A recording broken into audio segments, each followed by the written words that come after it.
All right, man. Shalom. First and foremost, I want to give all infinite honors, praises, and glory to Yahweh, Bahashem, Yahweh Shai, Bahashem, Harakwa Kodash.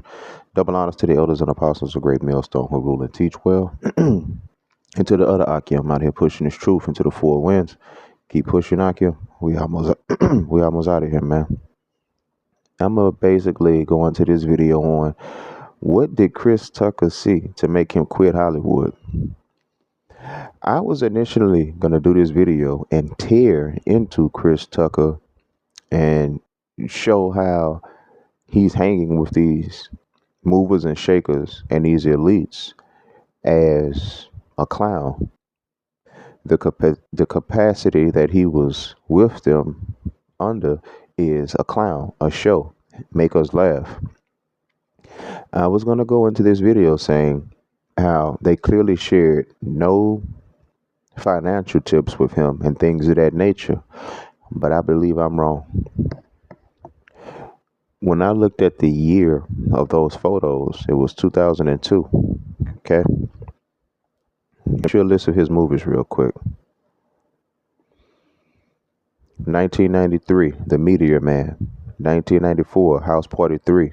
1995, he did Friday, Panther, and Dead Presidents. 1997, he did The Fifth Element, Money Talks, and Jackie Brown. 1998, Rush Hour. 2001, Rush Hour 2. He was on that plane in 2002. All right. And he at this point, he quit Hollywood. He quit. 2007, Rush Hour 3. Now, I'm pretty sure that was contractual, or they let him know that $20 million is going to be taken and he can't have it. All right. Because he went through financial problems and he just never tried to come back to Hollywood. And that's the reason I'm not going to tear into him. I'm going to just tear into Esau, and I'm going to use him as a cautionary tale. All right. So he clearly saw something enough. And this also lets you know that everybody has a choice. He saw something that he couldn't agree with and he wouldn't get down with, man. He thought he wanted to be with the movers and shakers of the world until he actually got with them. He thought he knew what freaky was growing up in the hood until he actually got with the freaks. Let me get a precept right quick. And see, and that's why you shouldn't be chasing after things that's not yours. This is their world. You keep forgetting you came here on a slave boat and you've never been returned. You've never been restored. You don't know what's going on because the apostles at Great Millstone haven't taught you yet, man. I'm gonna go to Psalm 73. This is talking about Esau. This is talking about the so-called white man. I'm gonna go to verse 3. Psalm 73 and 3. For I was envious at the foolish when I saw the prosperity of the wicked. So the prosperity of this world, all the money of this world, all the systems of this world belongs to the so-called white man. And the scriptures call him foolish, for there are no bands in their death, but their strength is firm. If you kill one of them, the systems that they have in place, it just replaces him. That's what it means when it says there are no bands in their death. When one of them dies, the power still flows. They are not in trouble as other men, neither are they plagued like other men, because they are the troublemakers. They are the originators of these plagues that other men fall into. They are the ones holding the strings on your favorite celebrities, politicians, movers and shakers, bankers, and things of that nature. People that you think actually ruling the world, they have them puppetized. Okay.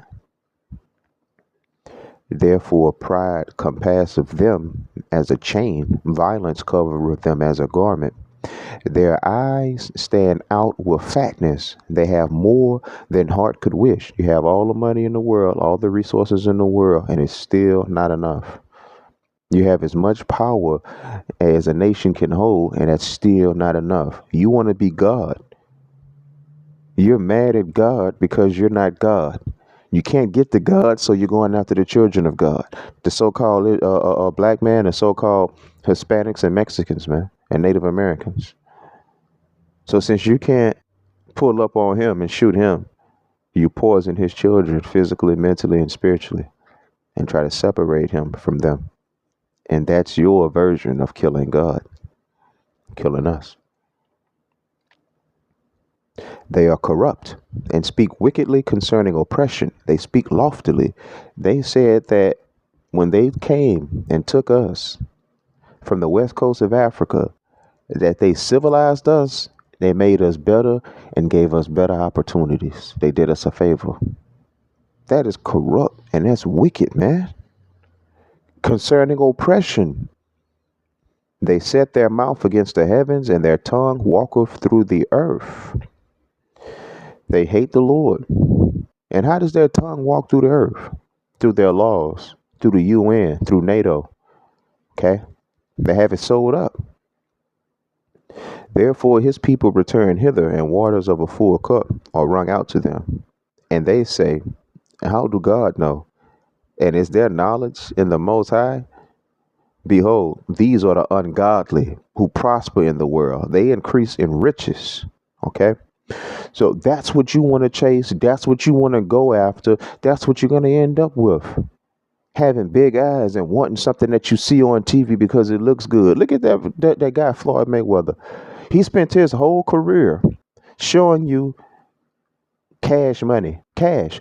And it goes to show you that he knows nothing about money. Nothing about money. People that know anything about money know that money needs to be worked. It needs to be continuously flipped unless you get you some kind of good deal with a locked in interest rate and you have enough money in there and that interest rate is bigger than a loan rate and definitely way bigger than inflation. But regardless, rich people don't care about cash. They don't care about liquid. Okay, cash is liquid. When you look at people like Elon Musk and you see he's worth all of those billions, it's in stocks, it's in assets. You invest your money when you get it. You don't get it and just spend it. You don't get it and go to the bank and cash it out at 48, 50 years old, sitting on side of Jay-Z thinking you're doing something. Earlier this year, or maybe a few months ago, he was sitting courtside and he pulled out about $30,000. Well, I'm wrong. It was probably about $300,000 just to peel maybe $40 or $50 off. And he made himself look like a fool. And now that this news is hidden, he making himself look like even more of a fool. While he's talking all of that stuff and trying to shine in front of so-called black people, the white man took $300 and some million away from him. Those small hats that he said he stands with so much, they took $300 and some million from him, and now they telling him to go on stage and shake his ass and go make it again. See what I'm saying? So, what did Chris Tucker see that made him say, F Hollywood, y'all can have it? Do you remember when Dave Chappelle was telling that story on I think his name is Rip Torn, that show with that white guy?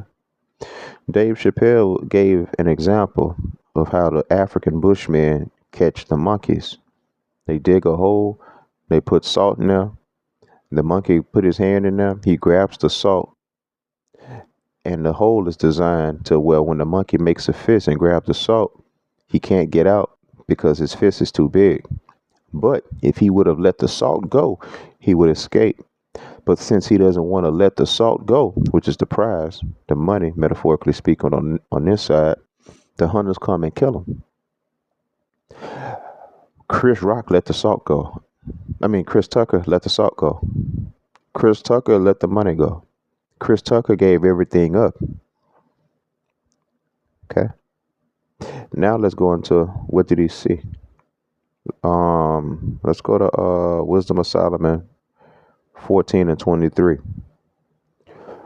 For while is They slew their children in sacrifices, or used secret ceremonies, or made revelings of strange rites. Chris Tucker probably saw them killing a child, killing somebody, drinking blood, strange sex acts. That even somebody from the hood would be like, what the hell is this? And I'm pretty sure they invited him. And when he rejected their offer, his fate was met. You're over with, Chris. See, you have to understand, when you get to a certain money level and a certain popularity level, they come in and approach you. They came and found Chris. Chris didn't go and find them. He doesn't have their contact information. He's just a clown. After he did Rush Hour 2, I think that's when his $20 million paycheck started. That was the beginning of the end. He got his first $20 million paycheck in 01. And in 02, it was over with. Because the white man is too wicked, and he's too freaky, and he's too big of a devil. Saying that to say this, what about all of the other celebrities? The Denzels, the Ocho Cincos, the Unks. What's his name? Dude that can't talk good. Shannon Sharp, Birdman, Lil Wayne, Young Boy, Tupac, Biggie. We already see what up with Puff. All of them the same. Okay. Chris Tucker said no. They said yeah. Jay-Z's. They said yeah. And this devil doesn't trick you when you get on that level. He shows you exactly what's done, and he tells you you're gonna do the same thing. Take these books and read them and come back in a month or so. We have business to discuss. Get a boy his advance. All right, and that's how it goes. Verse 24, they kept neither lives nor marriages any longer undefiled, but either one slew another traitorously or grieved him by adultery. And another thing, their wives are not their wives. They have one another's women. They have one another's children and things like that. They'll watch their wife have sex with another man right there, and they'll wife swap, and it's bugged the hell out. And man, one thing that a man's supposed to have in this world is his own God. Well, when I say his own God, our whole nation serves our power. So I'm not going to say his own God, because the Lord is for the whole nation of Yasharah, is for the whole nation of Israel. A man should have his own woman. He should have his own woman, man. It's not something that somebody else should be able to utilize. It's like your underwear. It's not something that anybody's ever going to ask you to borrow. And if they do, you might need to cut that tie. All right. So he witnessed debauchery at its finest. He witnessed Caligula style partying. He witnessed the so-called white man in his natural environment. He witnessed the same thing all of these other black celebrities witnessed, and they jumped into it 10 toes deep and started making more money. Let me tell you who we ended up being enslaved by. The so-called black man is still a prisoner of war.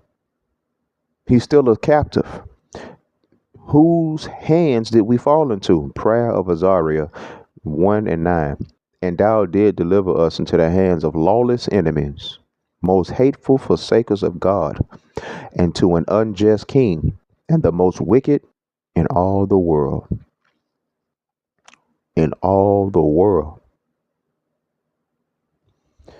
It gets no more wicked than this, man. All right. They're doing things that your mind probably can't even imagine. It's just think of all the stuff that we've seen on TV and different TV shows and just things that you can imagine. They are so wicked and so foreign to their wickedness. They're doing things that we can't even imagine. And when we finally see what they're doing, we're going to be like, God damn, I didn't even know you can do that. I didn't even know that was capable. And throw up. All right, man. With that, man, I hope this was edifying to somebody. I want to give all infinite honors, praises, and glory to Yahweh, Bahashem, Yahweh Shai, Bahashem, Harakwakwadash. Double honors to the elders and apostles, a great millstone who rule and teach well, and to the other Akim out here pushing his truth into the four winds. Keep pushing, Akim, Kwam Yasharala, Abal, Babal. Until next time, man.